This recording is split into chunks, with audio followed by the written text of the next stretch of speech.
오늘은 세월을 아끼라 라는 제목으로 여러분과 은혜를 나누고자 합니다. 세월을 아끼라.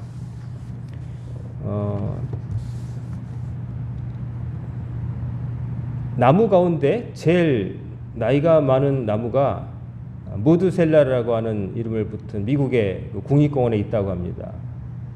나이가 4,800세가 넘었습니다. 4,800세. 정말 오래됐죠? 그래서 성경에 제일 오래 산 사람 노아의 할아버지 무드셀라의 이름을 땄는데 무드셀라가 969세를 살았대요. 근데 이 나무는 4,800년을 살았고요. 이 나무보다 사실은 좀 더 오래된 나무가 있었대요. 근데 그 나무를 어떤 대학원생이 한참 전에 연구한다고 나이를 체크한다고 나이테를 봐야겠다 톱질하다가 그 나무가 죽어버렸는데 알고 보니까 4,900세가 넘은 나무였어요. 그래가지고 그 다음에 이런 연구를 위해서 손대가지고 정말 희귀한 것들을 이렇게 멸종시키는 일을 없애려고 무드셀라 나무는 사람들이 접근도 못하게 한다고 합니다. 손댔다가 또 그럴까 봐요. 자, 4,800. 자, 또 영국에서는 2007년도쯤에 그 영국 과학자들이 바다 깊은 데서 조개, 대왕 조개를 한 마리 발견했는데 나이를 체크해 보니까 507살이었대요. 507살. 507살인데 그것도 강제로 나이 체크한다고 입 벌리다가 죽어버렸어요. 가만 놔뒀으면 더 오래 살았겠죠. 그래서 500년 넘게 살 수 있는 조개가 있다는 것도 사람들이 발견해냈습니다. 자, 거기에 비하면 우리가 하루살이라고 하는 벌레가 있죠. 하루 산다. 정말 잠깐 산다고 생각할 때 우리가 하루살이라고 하는데 실제로는 하루살이가 하루만 사는 게 아니고요. 더 짧게 사는 게 진딧물이 더 짧게 산답니다. 4일 내지 5일 산답니다. 진딧물이 그렇게 살고요. 하루살이가 이렇게 빨리 죽는 것처럼 보이는 건 뭐냐면은 물속에서 애벌레로 살다가 이제 날개 달고 어른이 모습으로 나서 짝짓기 하고 하루 만에 죽기 때문에 하루살이다. 실제로는 4개월 정도 산답니다. 그렇지만 어쨌든 날개 돋고 물 바깥에서 제대로 활동하고 사는 것은 얼마 안 되기 때문에 하루살이다. 정말 그렇게 말하는 것이죠. 우리가 개를 볼 때 집에서 기르는 강아지들 보면은 반려견들 보면은 대략 15년에서 20년 산다고 하죠. 그래서 인간의 평균 수명과 관련해서 개의 하루는 인간의 7일이다. 그러니까 개의 1시간은 7시간이고 개의 하루는 이제 사람의 7일에 해당되는 거죠. 그만큼 7분의 1의 삶을 산다는 거죠. 그래서 우리가 더 많이 좀 오래 사는 입장에서 덜 사는 존재를 보면 불쌍하게 여기는 거죠. 아, 나의 하루가 얘 7일이구나. 뭐 10년, 20년 보면 언젠가는 보내줘야 되겠구나 이런 생각하는데 우리가 또 100년을 산다고 하는데 여태까지 그래도 기록적으로 뭐 옛날에 더 오래 살았다고는 전설도 있고 뭐 그렇지만 최근에 그래도 나이를 jes을 때 제 기억으로는 프랑스의 잔느 깔망이라고 하는 할머니가 120 몇 살 살다가 가신 걸로 기억해요. 120살 넘은 분들은 좀 있는 것 같아요. 근데 120살을 살아도 아까 말씀드린 그 대왕 조개가 볼 때 500년 넘게 사는 입장에서 볼 때는 얼마 못 산 것처럼 보이겠죠. 하루살이 같겠죠. 또 4,800년 그렇게 사는 나무 입장에 볼 때는 정말 인간의 삶이라는 게 잠깐인 거죠. 잠깐인 거죠. 자, 그러면 영원하신 하나님 입장에서 우리 인간을 보실 때는 얼마나 이 인간의 삶이라는 게 보잘것없는가. 정말 이 땅에서 사는 삶이 영원히 계신 분 입장에서 볼 때는 정말 반짝하는 것도 아닌 정도인 것이죠. 유명한 그 과학자 칼 세이건이 쓴 코스모스라고 하는 책, 거기에 보면은 이 지구라는 이 땅덩어리 여기서 복작복작하고 전쟁도 있고 뭐 희로애락이 있고 수많은 인구들이 사는 게 우주에서 볼 때는 창백한 파란 점에 해당된다고 멋진 문장을 써가지고 사람들이 그것을 기억하는 것도 봤습니다. 자, 이렇게 어떻게 보면은 인생이라는 게 하루살이나 기타 우리보다 적게 사는 동물이나 식물에 비하면 오래 사는 것 같지만 또 우리보다 훨씬 오래 사는 조개라든지 거북이라든지 또 그린란드 바다 속에서 산다는 그 상어, 눈도 멀고 아무것도 없는 거기서 사는 걔도 한 500년 산다고 그러죠. 거북이 200년 뭐 이러는데 거기에 비하면 사실은 절반도 안 되죠. 5분의 1도 안 되고 그런데 우리가 사는 겁니다. 자, 근데 사도 바울 선생님께서 에베소 교회 성도들에게 세월을 아끼라고 말씀하셨다는 거죠. 그래서 세월은 단순히 이제 시간, 몇 시간, 1시간, 2시간 이렇게 하는 양을 가리키는 게 아니라 좀 더 말하자면 특별한 의미가 있는 시간, 그래서 기회, 어떤 결정적인 변화가 생길 수 있는 기회들을 말한다고 해석을 합니다. 그래서 단순한 시간, 1시간 남았다, 2시간 남았다가 아니라 몇 번의 기회가 있을 것인가. 근데 그 기회라는 게 인생에 무한한 게 아니라는 거죠. 우리 삶 자체가 유한하기 때문에 기회도 변화가 있는 좋은 기회도 당연히 한정돼 있겠죠. 그러니까 그 몇 개가 될지 모르는 몇 번이 될지 모르는 기회를 우리가 아무렇게나 써버린다든지 아니면 놓쳐버리면 정말 안타까운 거죠. 세월을 아끼라. 그러면 바울 선생님께서 왜 세월을 아끼라고 하셨을까? 때가 악하다고 하셨습니다. 우리가 읽어드린 것처럼 때가 악하다. 에베소 교회에 편지 쓸 당시는 지금으로부터 2000년 전이죠. 근데 때가 악하다고 그래요. 근데 지금을 봐도 지금도 때가 선한 것 같지는 않습니다. 지금도 때가 있습니다. 지금도 때가 선하다고 생각하기 어렵습니다. 악한 일들, 지금도 사람이 이익을 위해서 개인적으로 범죄를 저지를 뿐만 아니라 국가적 단위에서도 범죄를 저지릅니다. 전쟁을 일으키고 남의 것을 약탈하고 다른 민족을 억압합니다. 그런 희생자 중에 하나가 우리 민족도 있었죠. 일본 제국주의 식민지를 겪었었죠. 그리고 또 동족 간에 서로 총칼을 겨누고 싸운 적도 있고 참 여러모로 여러 가지 일을 겪은 나라가 또 우리이기도 한데 이런 때가 악하고 지금도 보면은 참 악한 일이 많습니다. 어쩌면 옛날에는 그 뉴스나 이런 것들이 없으니까 모르고 지나간 것도 있겠죠. 더 악해졌다기보다는 늘 그래왔다라고 말하는 게 옳을지도 모르겠어요.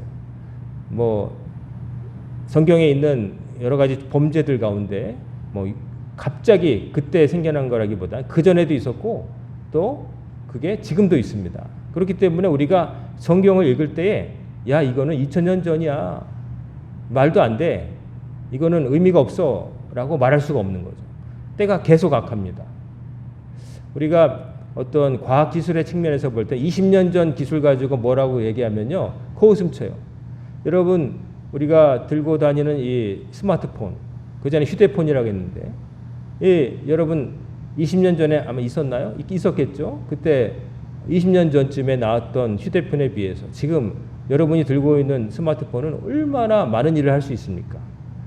정말 말도 안 되죠. 처음에 손으로 들고 다닌 것만 해도 대단했는데 지금은 이걸로 동영상을 보고 TV를 보고 인터넷을 하고 뭐 주식 투자도 하고 금융 결제도 하고 뭐 자기 건강도 체크하고 뭐 못하는 게 없습니다. 손 안에 쥐고 있으면 저 지구 건너편에 유학가에 있는 자식하고도 통화할 수 있고 또 맘만 먹으면 지금 내가 투자한 뭐 주식이 얼마나 올랐는지 내렸는지 한밤중에도 체크할 수 있고 뭐 못하는 게 없습니다.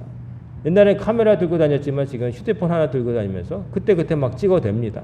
사진, 카메라도 별 필요 없습니다. 음악도 듣습니다. 거기 음악을 다운로드 받거나 혹은 연결해서 음악도 듣습니다. 뭐 그러니까 20년 전 얘기하면 말도 안 돼 이런 때인 거죠. 20년 전 컴퓨터와 지금의 컴퓨터 성능 차이 말도 안 됩니다.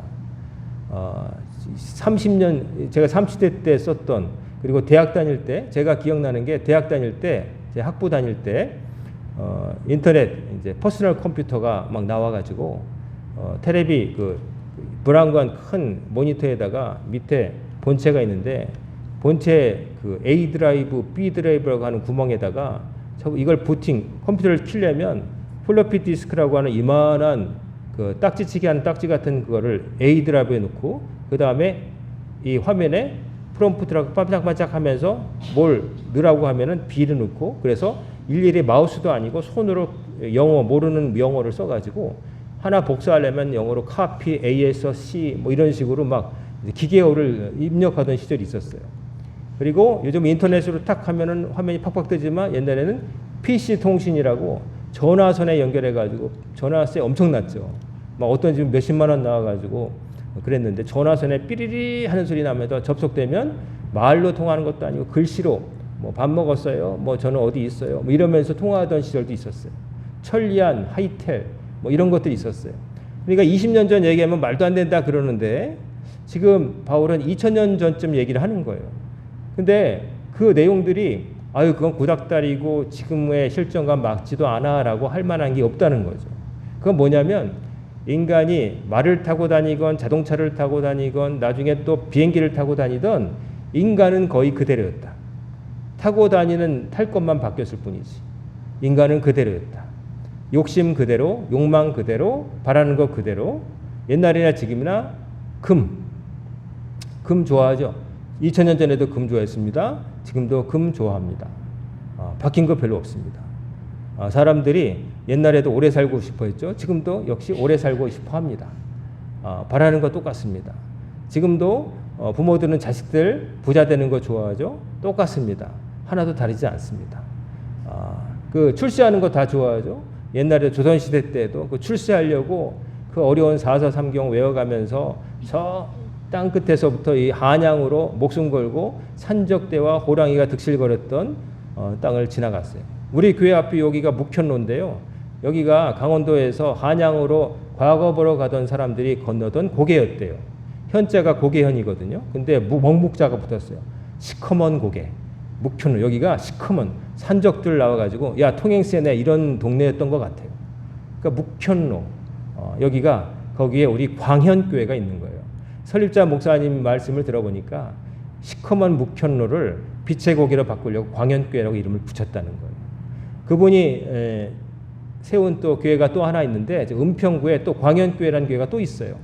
그분이 늦깎이 목회를 하고 처음에 순복음 교단인가 다른 교단에서 아마 안수를 받고 세웠는데 거기가 은평구 갈현동 칡고개 칡이 엄청 많았나 봐요.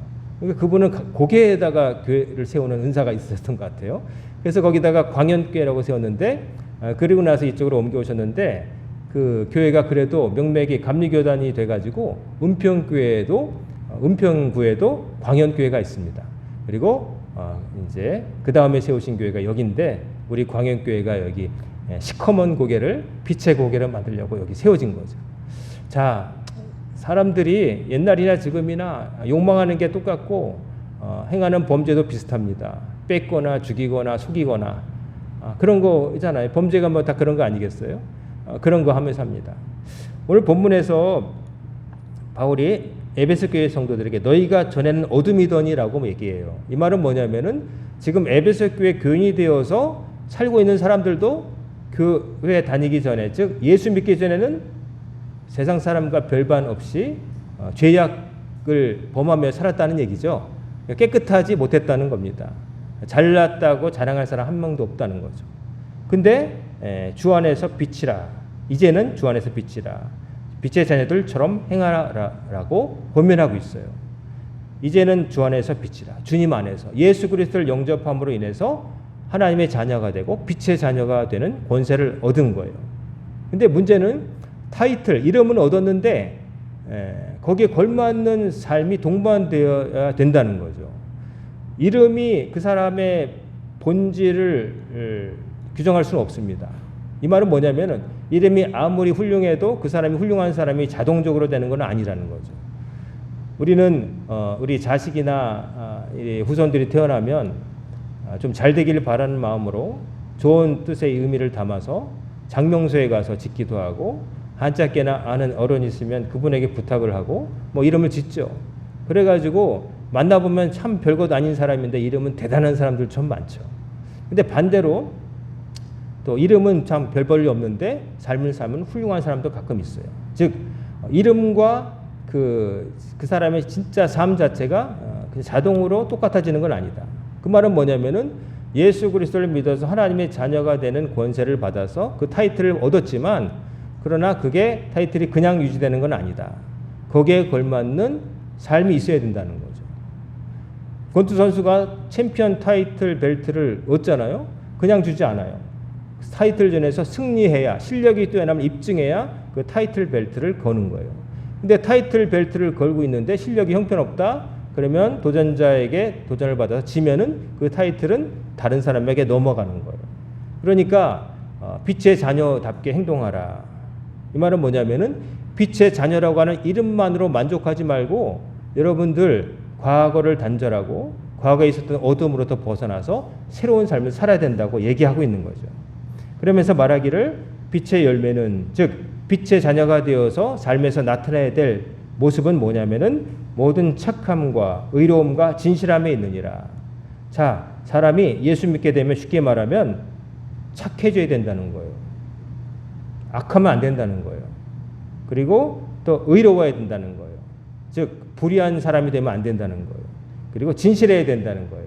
거짓말을 쉽사리 그냥 밥 먹듯이 반복하면서 자기 이익에 따라서 이랬다 저랬다 하는 사람 되면 안 된다는 거예요. 그래서 이 말을 보면은 쉽게 말하면 에베소 교회 성도들이 있었지만 항상 이 옛날 모습, 그러니까 착함이나 의로움이나 진실함 말고 반대로 악함이나 불이나 거짓 같은 거에 아직 벗어나지 못한 사람들이 상당수 있었고 또 지금은 아니더라 할지라도 다시금 이런 모습으로 돌아갈 가능성이 농후했다.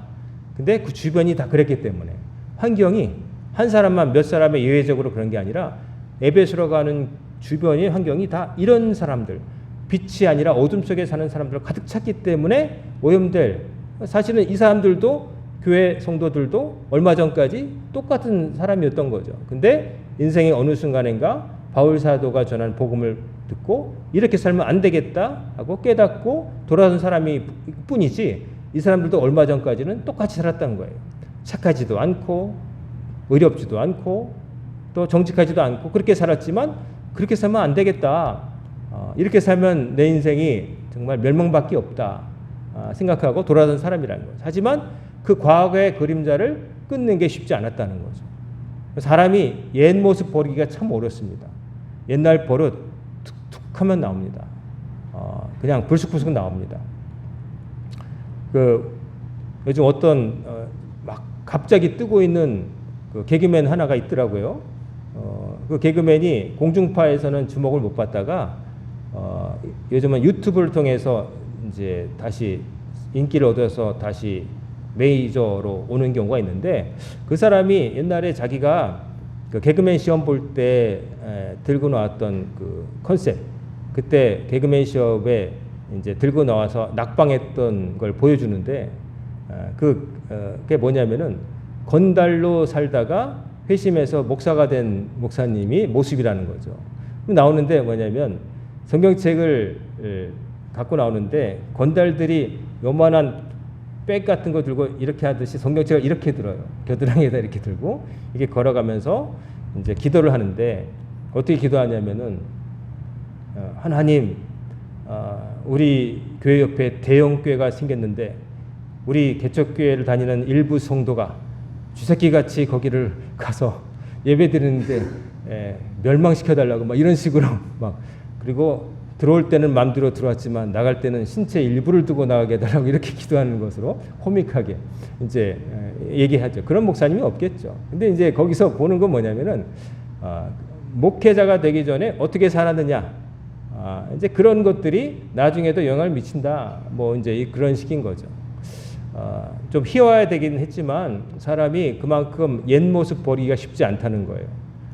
그래서 불쑥불쑥 옛 모습이 나오는 거죠. 참 사람이 어느 순간인가 확 변하면 좋겠는데 그게 어렵기 때문에 필요한 게 있어요. 그게 뭐냐면은 훈련이에요. 훈련. 우리 청년들 군대에 가죠. 군대에 가서 제일 먼저 받는 게 훈련이에요. 왜 훈련을 받아요? 군인으로서 사는 것에 익숙하지 않기 때문에, 그렇게 안 살았기 때문에.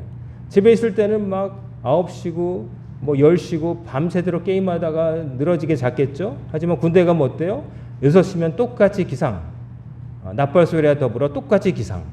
그리고 집에 있을 때는 막 뭐 아무 때나 누워 자고 먹고 싶은 거 먹었겠지만 군대 가면 어때요? 고참들이 그냥 시퍼렇게 살아있고 하루 종일 아침에, 저도 이등병 때 아침에 일어나서 밤에 잘 때까지 한 번도 앉아보지 못한 적도 있었어요. 계속 움직이는 거예요. 눕는 건 고사하고 앉은 것도 없었던 게 기억이 나요.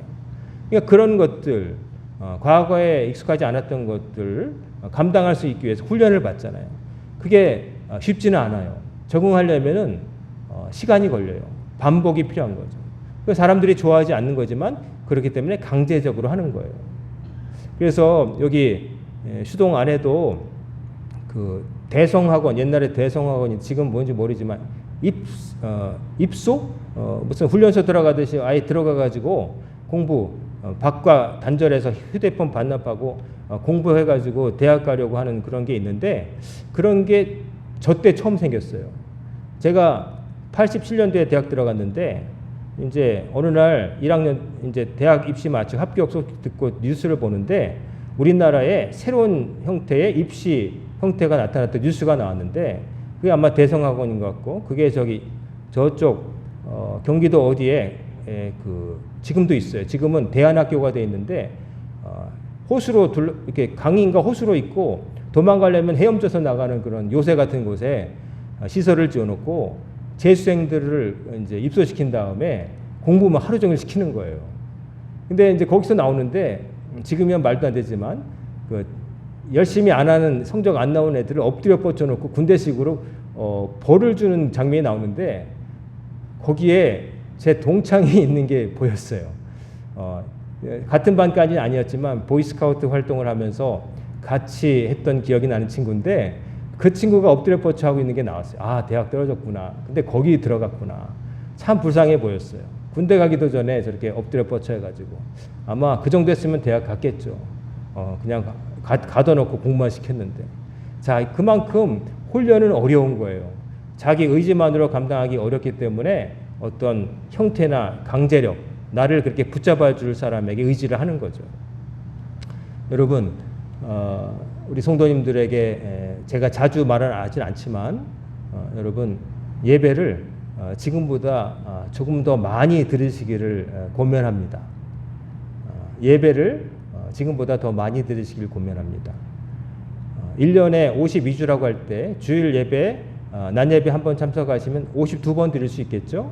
근데 여러분들이 점심을 드시고 오후 예배를 들으시면 52 곱하기 2, 104번을 들을 수 있어요. 근데 한 번과 두 번이 별거 차이가 없는 것 같지만 1년이면 50번의 차이가 나고 10년이면 500번의 차이가 나는 거예요. 2배 하나님께 시간을 드렸고 기도한 거예요. 말씀을 2배를 한 거예요. 여러분이 돈을 모은다고 할 때 한 번 장사한 거하고 두 번 장사한 거하고 다르잖아요. 한 번 장터 나간 거랑 두 번 장터 나간 거랑 2배 차이인 거예요. 자, 그러다가 수요 예배를 참석하신다 그러면 3번이에요. 한 번 드린 사람의 3배예요.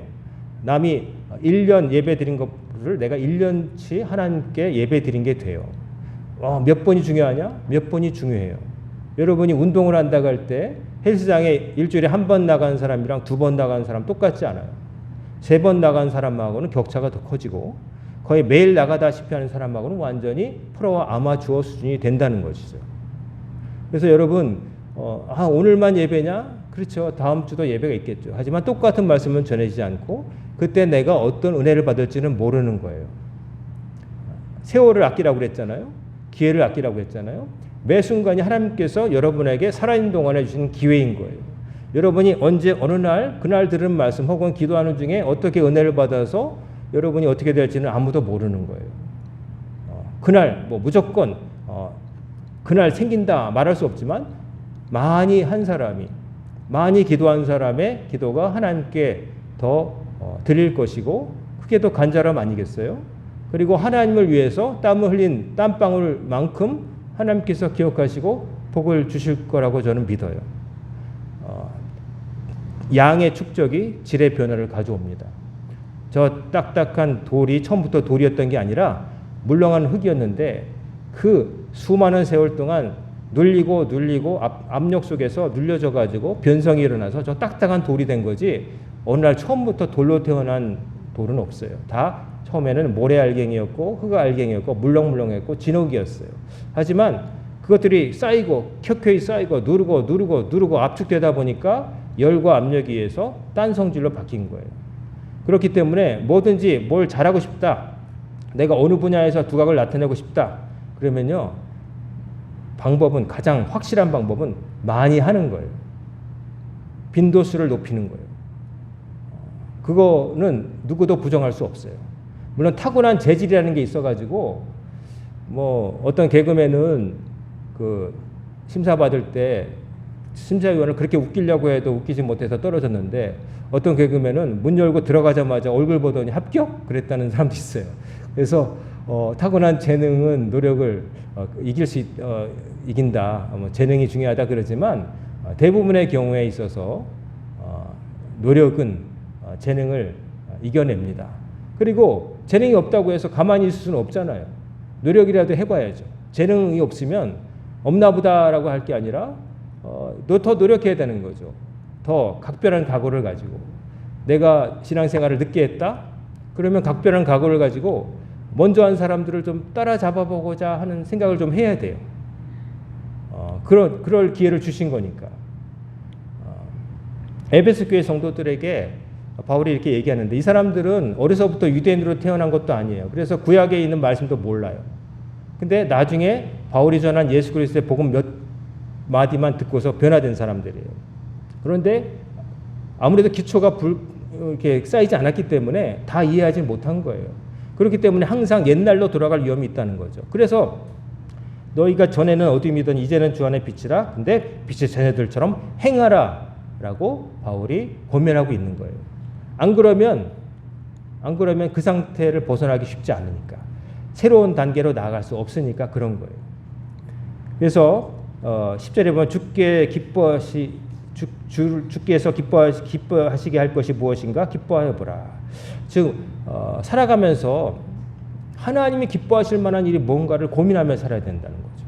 왜냐하면 하나님 손에 내 운명이 달려있기 때문에 하나님이 주신 공기를 마시고 물을 마시고 주신 것을 먹고 하나님께서 주신 생명을 가지고 살아가고 있잖아요. 그러니까 우리가 누구에게 제일 잘 보여야 돼요? 하나님께 잘 보여야 돼요. 하나님 손에 달려있으니까요. 하나님과의 관계 속에 우리의 행불행이 있기 때문에 그래요. 오늘 새벽에도 그 모세가 가나안 땅 들어가기 직전에 죽기 전에 유언으로 노래를 만들어서 후손들에게 가르쳤는데 거기 내용 중에 맨날 반복되는 게 하나님께서 은혜를 베푸셨건만 하나님의 백성은 배가 부르고 기름이 끼자 하나님의 은혜를 발로 차버렸도다. 그래서 하나님이 진노하셔서 그들에게 주셨던 보호하심의 은총을 거두심으로 그들이 가진 것들을 모두 약탈당하고 밖에서나 안에서나 불안 속에 살게 될 것이다 라고 경고하신 부분이 있어요. 그것을 후손들에게 그런 일 저지르기 전에 몇백 년 전에 모세는 내다보고 이 내용을 글로 적어서 언약궤 옆에 두라고 했어요. 그 다음에 나중에 그런 일 당하면 꺼내봐라. 이미 다 얘기된 내용이었다. 그러니 그때라도 돌이켜라. 이런 의미로 준 거거든요. 여러분과 저는 하나님의 보호하심 아래 살고 있고요. 그 보호하심이 없으면 우리는 아무것도 아니에요. 우리가 가진 것들 하루아침에 날아가는 거 일도 아니에요. 건강할 수 있죠. 부모님 잘 만나서 별로 아프지 않은 튼튼한 체질을 가지고 튼튼하게 살 수 있지만 불의의 사고로 인해서 그 건강했던 유체도 아무것도 아니게 되는 수도 있는 거예요. 제가 어제 유튜브 하나를 봤는데 제 또래 남자분이 헬스를 엄청 해가지고 몸이 우락부락하고 청년들 못지않은 몸으로 그냥 산에서 그 엿기 시멘트로 된 거 들고 막 이러면서 전국을 찾아다니면서 또 부산도 갔는데 3년 전에 75세 된 그 어른을 만났는데 75세인데 몸이 그냥 진짜 부러울 정도로 그런 분이 계신 거예요.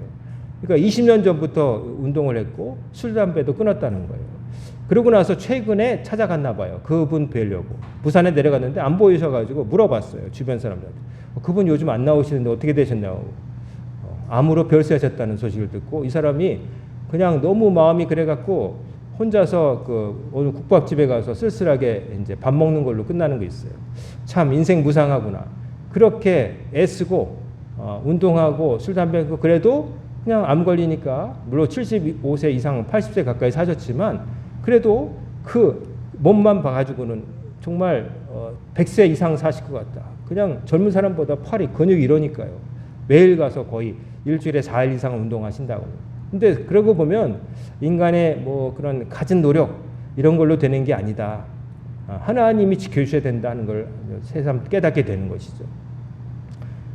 여기 보면은 11절에 너희는 열매 없는 어둠의 일에 참여하지 말고 도리어 책망하라. 열매 없는 어둠의 일이라고 하는 건 뭐냐면은 그 에베소 교회 주변의 사람들, 하나님 믿지 않는 사람들이 은밀하게 행했던 죄들인데 우리가 읽지 않았던 5장 앞부분에 보면은 여러 가지 음행, 신성모독의 말들, 남을 속이는 말들 이런 것을 범하며 살았고 또 우상 숭배하며 살았다는 걸 볼 수가 있어요. 그런 것들을 행하면서 살지 말라는 거죠. 오히려 참여하지 말고 책망하라. 그건 잘못됐다라고 거리를 두고 살라고 하는 것이죠. 옛 모습으로 돌아가지 말라고 하는 거예요. 그리고 12절에 그들이 은밀히 행하는 것들은 말하기도 부끄러운 것들이라. 차마 바울이 그들은 이렇게 살지 않습니까? 라고 기록으로 남길 수조차 민망할 정도로 별의별 일이 다 있었나 봐요. 그러니까 그런 일 하지 말라는 거죠. 그리고 13절에 보면 그러나 책망을 받는 모든 것은 빛으로 말미암아 드러나니 드러나는 것보다 빛이니라. 이 말은 뭐냐면은 누군가 그런 일에 아직 벗어나지 못하고 거기에 의미 없는 일, 악한 일, 이런 일로 인생 낭비하고 있으면 그에게 따끔하게 가르침을 주라. 권면하라. 그거 아니다. 그렇게 살면 당신 인생 망친다.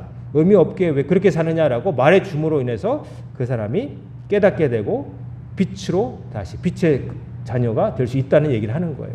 그러니까 자신을 지켜서 옛 모습으로 돌아가지 말고 또 주변에 누가 그런 사람이 있으면 따끔하게 그거 옛날 나쁜 모습이야 그러면 안 된다고 알려줌으로 인해서 그 사람을 타락하지 않도록 하라고 하는 거예요.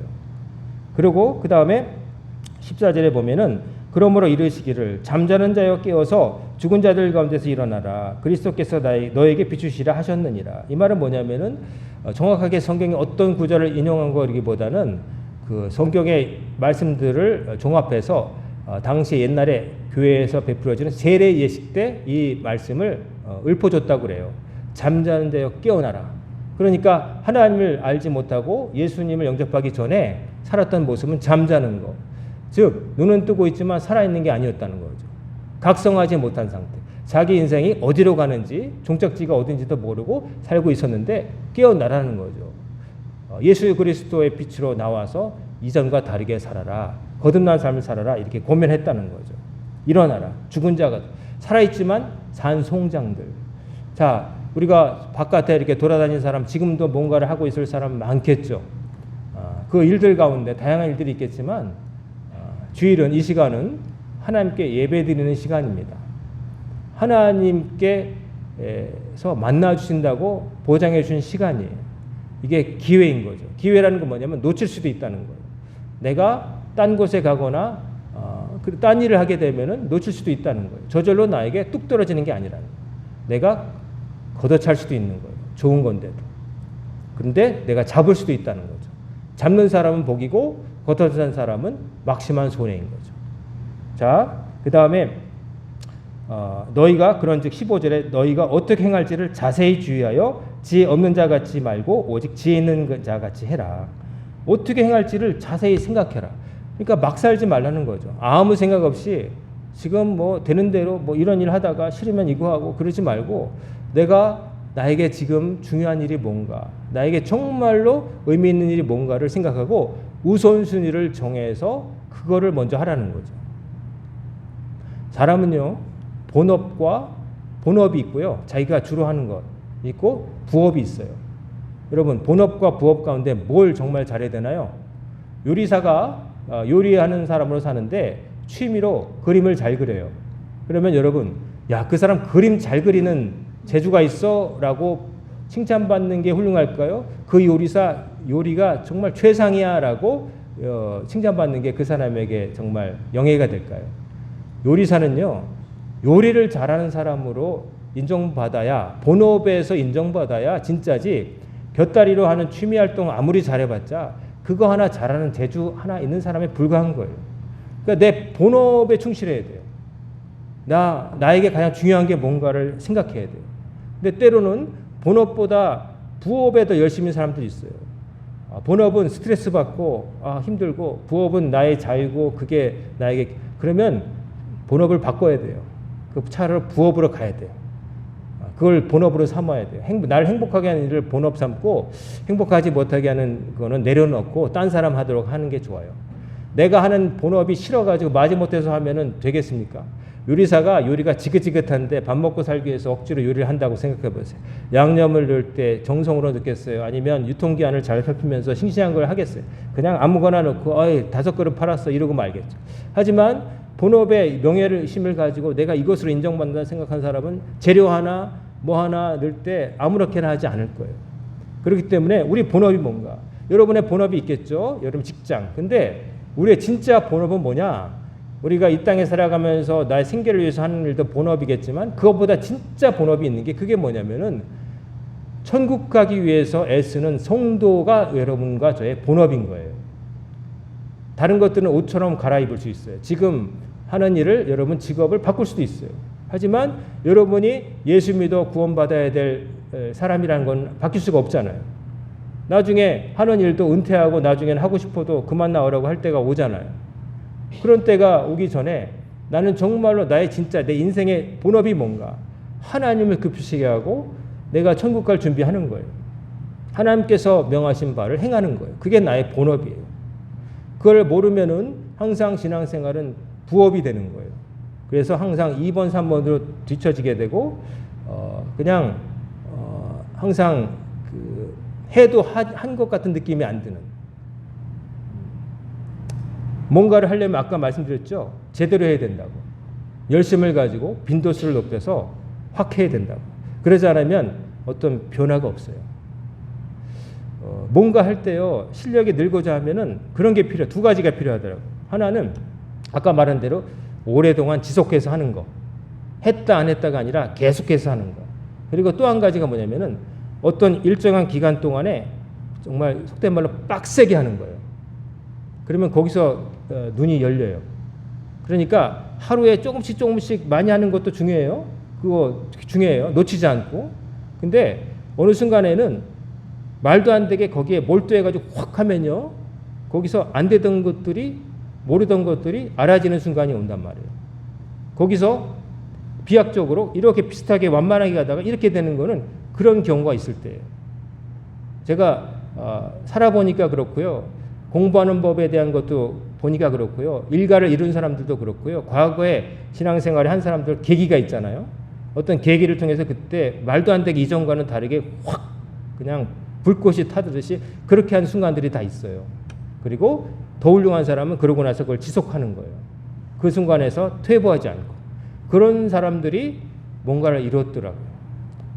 여러분, 우리 성도님들의 세월이 있습니다. 기회라고 번역할 수 있습니다. 여러분에게 하나님께서 기회를 주십니다.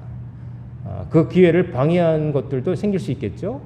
뭐 다양하게 어떤 압력 혹은 또 유혹 또 여러 가지 나태함 또 이런 과거의 습성들 이런 것들이 방해할 텐데 여러분 거기에 지면 안 됩니다. 그걸 이겨낼 수 있어야 됩니다. 한 가지라도 여러분에게 주신 시간을 선용하세요. 다른 곳에 갈 수 있으면 하나님 앞에 나올 수도 있는 거예요. 하나님 앞에 나올 수 있는 시간은 근데 무한한 게 아니에요. 지금은 우리 교회 어르신들 참 미안하게도 엘리베이터가 없어서 3층 같은 2층에 여러분 걸어 올라오시는데 언젠가는 저도 마찬가지고 이 2층을 내 힘으로 못 올라올 때가 올 거예요. 근데 아직은 여러분에게 여기를 올라올 수 있는 아침에 일어나서 여기까지 올 수 있는 건강이 하나님께서 주신 거예요. 그게 화살수로 하면은 몇 발이 남았는지는 알 수 없지만 아직은 있는 거예요. 그래서 그 소중한 화살 하나하나를 큰 곰을 잡는 데 쏴야지 피라미 잡는 데 쏴서 낭비하긴 너무 아깝잖아요. 잡으려면 큰 곰을 잡아야지 그 날카로운 화살 가지고 피라미 한 마리 잡아가지고 오늘 피라미 한 마리로 저녁 먹어야 되나?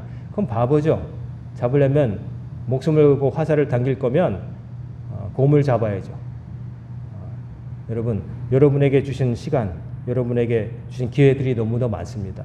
여러분이 하나님께 나와서 예배 드릴 수 있는 시간, 하나님께 봉사할 수 있는 시간, 또 여러분이 주변 사람들에게 하나님의 말씀을 전할 수 있는 시간, 여러분에게 준 기회고 세월입니다. 이것을 여러분 놓치지 마시기를 간절히 부탁드리고 권면합니다. 여러분이 오늘 말씀을 통해서 어떻게 변할지는 저는 모르겠지만 저는 제 할 일은 했고요. 이제 몫은 여러분 몫입니다. 그렇게 말하는 알겠습니다. 참고하겠습니다. 나는 살던 대로 살겠습니다. 하실 분도 많을 거고 그렇지만 한 분이라도 뭔가 변화가 되면 참 좋겠습니다. 한 분만 변화되는 건 안타깝지만 그러나 한 명이라도 변화되면 좋겠고 다 변화되면 더 좋겠고 여러분에게 주신 세월이라고 하는 화살 분명히 줄어들고 있습니다. 그러니까 그 화살을 피라미 쏘는데 낭비하지 마시고 곰뿐만 아니라 용을 잡는 데 쓰시기 바랍니다. 큰 꿈을 가지고 쓰시길 바랍니다. 그래서 여러분의 신앙이 성장하고 질적으로 변화되고 그래야 여러분의 말이 삶이 다른 사람에게 본이 되고 다른 사람들을 하나님께로 이끌 수 있는 힘을 얻게 되겠죠. 그러면 우리 광연교회가 표처럼 빛을 발하는 교회가 되겠죠. 빛이 반딧불처럼 보이다 안 보다가 이러면 사람들이 발견 못하겠지만 빛으로 사는 사람들이 많아져서 그 빛이 세지면 지나가다가도 저게 뭐지 하고 고개가 천마산으로 올라가던 사람들이 쳐다보는 순간이 더 많아지겠죠. 여러분 강으로 산으로 사람들 사이로 또 가끔은 가야 되겠지만 그러나 가장 여러분이 발길이 많이 향해야 될 곳은 아버지 앞임을 기억하시고 여러분에게 주어진 시간을 효율적일 뿐만 아니라 값지게 쓰셔서 언젠가 하나님께서 우리 화살 다 떨어지고 너 이제 이제 나한테 와라 그리고 너희가 어디로 갈지 정할 시간 되었어라고 말씀하실 때 꺼내 보이시는 것이 많아지기를 바랍니다. 그래서 명예롭게 아버지 나라에 다 들어가시는 우리 성도님들 다 되시기를 주의 이름으로 축원합니다. 아멘. 기도하겠습니다. 사랑과 은혜가 충만하신 아버지 하나님, 오늘도 저희들과 함께 하셔서 세월을 아끼라는 바울의 말씀을 통하여 저희들이 무엇에 몰두하며 살아야 될지를 알게 하심을 감사드립니다. 정말로 알게 된 이들이 늘어나게 하셔서 삶의 변화로 나타나게 하여 주옵소서. 빛의 열매가 성도들의 삶 가운데서 나타나게 하시어 그 빛을 보고 광연교회로 주님 앞으로 나온 이들이 늘어나게 하여 주옵소서. 더운 날씨 속에 우리 성도들의 몸의 건강도 지켜주시고 악한 세대에서 또 우리 성도들을 지켜주셔서 선한 믿음으로 하나님을 기쁘시게 하며 살아가는 광연의 성도님들 다 되게 하여 주옵소서. 예수님의 이름으로 간절히 기도드리옵나이다. 아멘.